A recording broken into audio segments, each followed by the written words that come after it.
Hey everybody, welcome to Board Game Heaven. In this episode I'm going to talk about Dino Battle by Nick van den Brink and Timon Sluis, published by Pumpkin Games. And this is a take that card game for ages 8 and up. It's a fun, quick little filler game. So let's open up the box, I'll tell you how it plays and then I'll say what I think about it. Dino Battle by Pumpkin Games. Let's have a look at the box first. Good art by Victor P. Corbellia. Very nice, very colorful. It really pops. This box jumps at you. It's fantastic. Really digging the artwork. So let's see the back of the box. Just a bit of explanation, some more artwork. So let's see what's actually inside.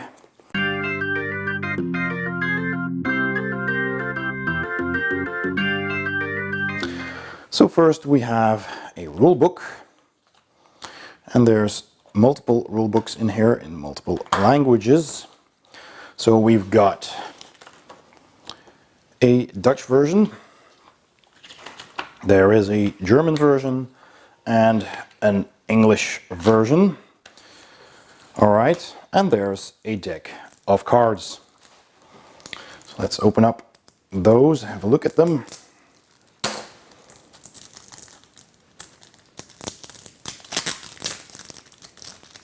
Alright,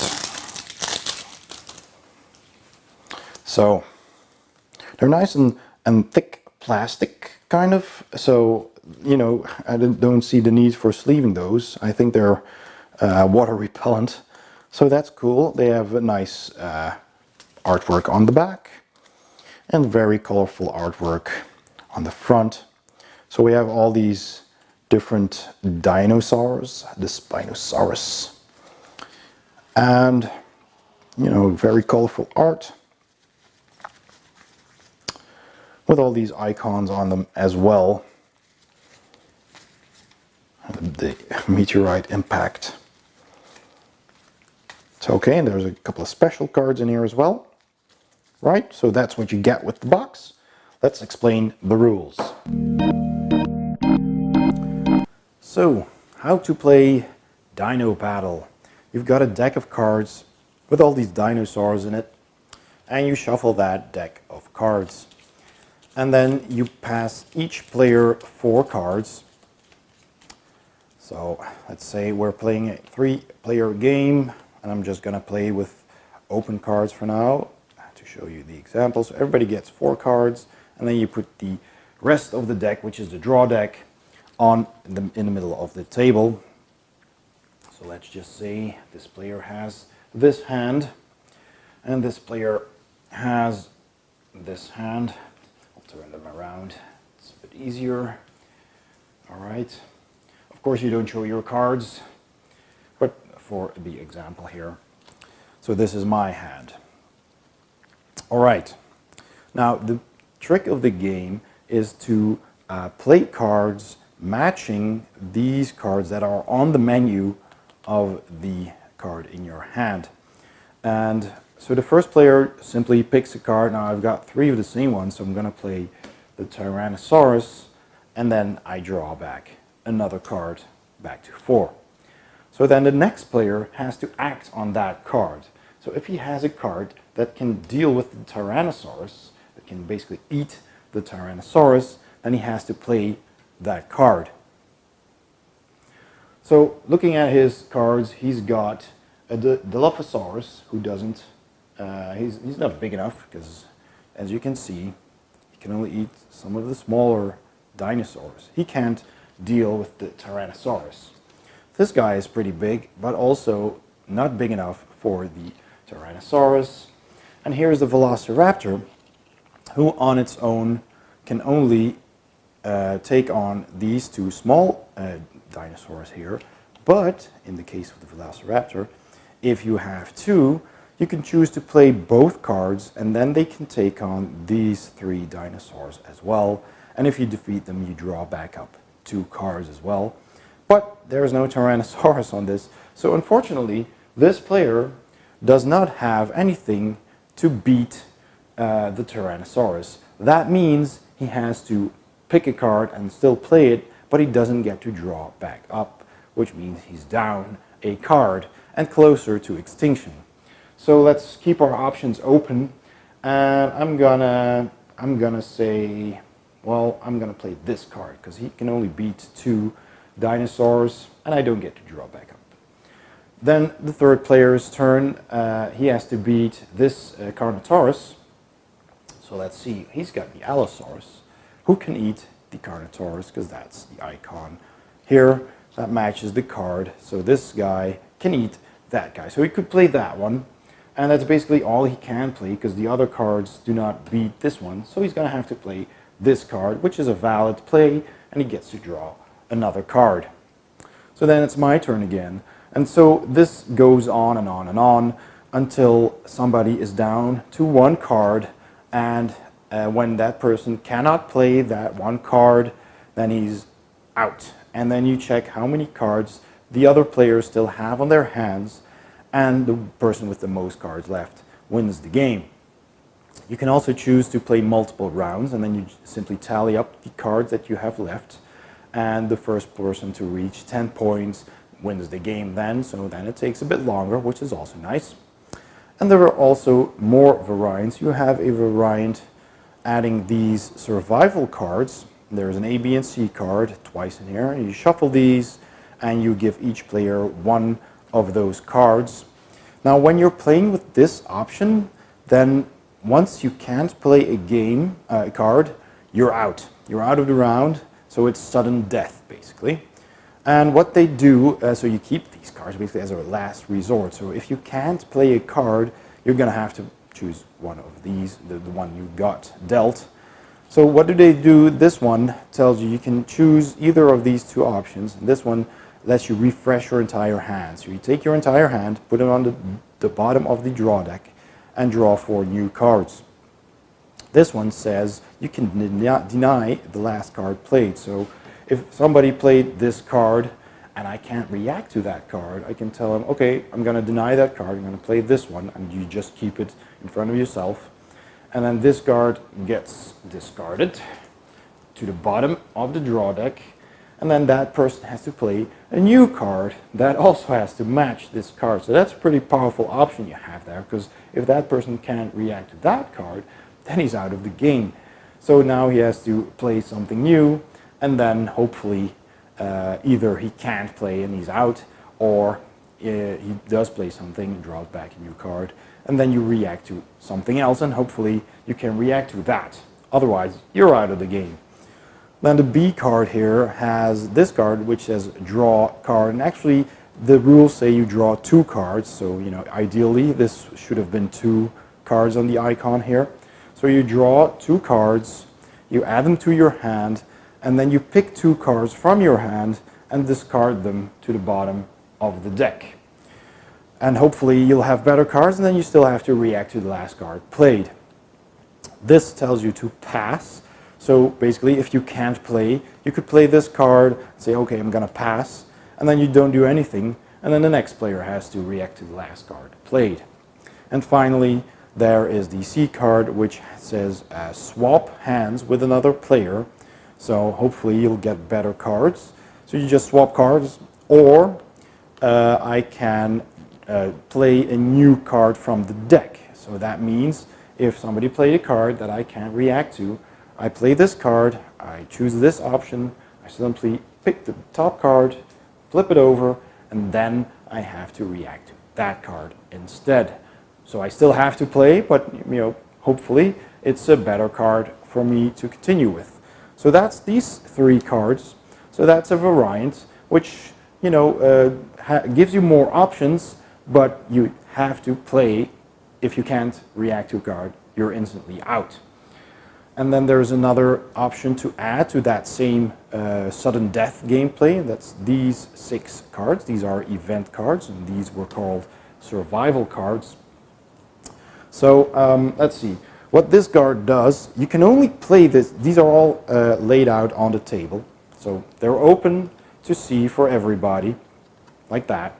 They're on the table, and anyone can use them, but you can only use 1 card per round, per player. And so how that works, let me just grab these real quick. They also have icons on them, as you can see. And that means that you can only play them after the card corresponding the circle here has been played. So if somebody played the Spinosaurus here, and somebody else cannot react to that card, then they could choose to pick this card from the 6 on the table, if they're still left on the table, of course. And then he gets to skip his turn. So he doesn't have to act to the card, to the Spinosaurus in this case.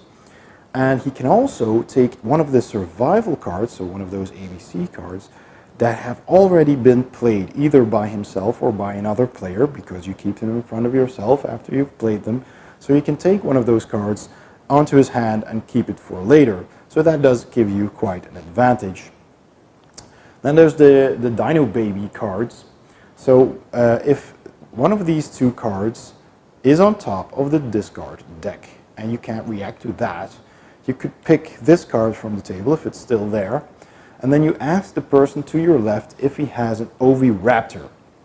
So if that is the case, then the player to the left of you will have to play that Oviraptor on the table, and the game continues with that player. So it gives you an advantage, and the other player loses a card, basically. Well, if he can play an Oviraptor, he can draw back up a new card, but basically you got to skip a turn, more or less.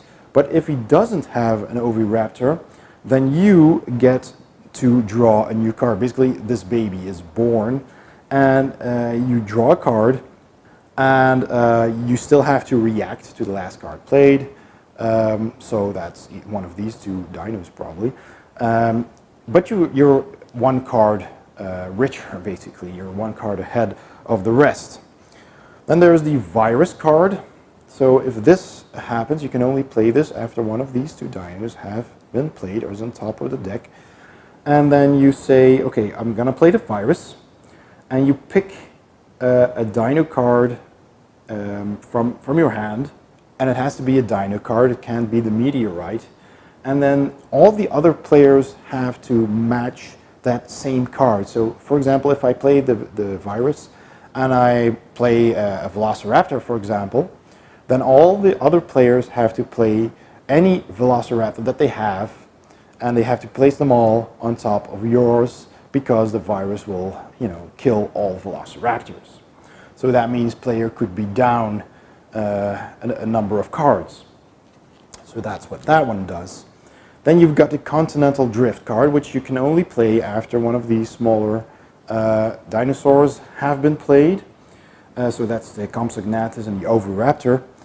And if this one is played, then that player takes this card in front of him, and you also put one dino card from your hand, one you choose, on top of this card. And then from that round on, you can either play a card on your own continent here, which already has a dinosaur on it, or on top of the discard pile. So basically you've got two options from then on, even if you're down a card because you played a dinosaur on this one. So you only have 3 cards in normal situations, but you have more options.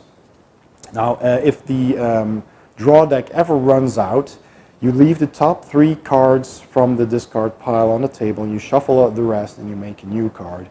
And when this card is in play, you also take all the cards on top of this, except the top 2, and you shuffle them along with that new deck as well.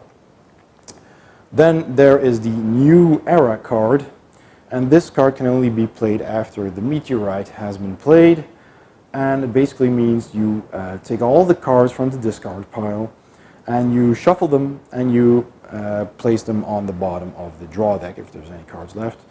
And so you basically reset the table, and you draw back up to 4 cards. So if one of those previous cards was played by another player, like the virus or the Dino Babies, and you lost a card, you still get to draw back up to 4 because of this card.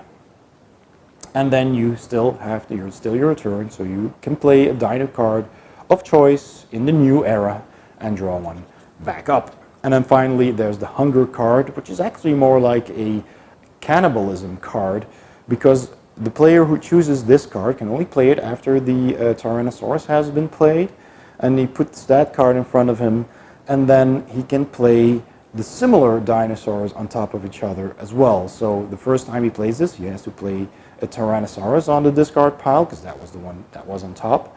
And any other round after that, when you have this card, you can play not just the matching symbols, but also the same dinosaur, because they eat each other. So you've got an extra option, basically. And that's what all those cards do. So that's basically all the rules there is for Dino Battle. Yeah, let's go to my final thoughts. So, my final thoughts on Dino Battle by Pumpkin Games. Well, first of all, I like the fact that it is a small box, very compact and easy to bring along. It is a sturdy box as well. And also the cards are very nicely made. They're almost plastic, so they can take a lot of play. And the artwork on the cards and on the box is really nice. I really like the colors. I really like the theme. So in that regard, that's all perfect. The rules are very easy to teach, easy to learn. You get to play, within a couple of minutes you're done and you can start playing. You can even just try a round, and after one round people will know what to do. It is very straightforward. It's not a very strategic game though, but it is what it is. It's a nice, light filler game. It plays quick. You don't have to make a lot of choices. It's kind of luck based, of course, but it is fun. You can play this with all ages. And even if you add in some of the extra cards, if you add in the survival cards, I'm sure smaller or younger people will understand this relatively easy. And if you add in these extra cards, the event cards, it does get a little bit more, well, I wouldn't say tricky, but you have more options and you have to know what all the cards do. So there's a little bit extra to learn there, but it does spice up the game a bit. And at first I actually made a mistake, because when you're playing the base game, you play on until somebody runs out of cards, and then the person with the most cards still on his hand wins. I'd add in these, and then I would also continue playing until somebody ran out of cards, and we would hold on to these as a last resort. But actually, once you start playing with the add-on cards, either these and possibly also these, then when somebody's out of the round, when somebody can't play a card anymore, then even at the first card they can't play, they're out. So it's sudden death, basically. And I got that wrong the first time. So with these cards, and it does still work, it just takes a bit longer for the game to finish. But when you add these, then suddenly the rules don't make sense anymore. So this is really sudden death game, which is also nice. So having these cards in prolongs the game a bit, because you got more options, but because it's sudden death, it doesn't drag on. Still, somebody is out, and then it's last man standing. So you have options rule-wise with this game, which is also nice. You can, switch it around a bit. So all in all, that's what I think of the game. I think it's really nice. It's worth trying. It's quick. It's a nice filler. It's light. It's easy to bring along. Great artwork. So I'm giving this game a big thumbs up. And so that was Dino Battle by Pumpkin Games. I hope you enjoyed the video. Thanks for watching. Please subscribe and see you next time on Board Game Heaven.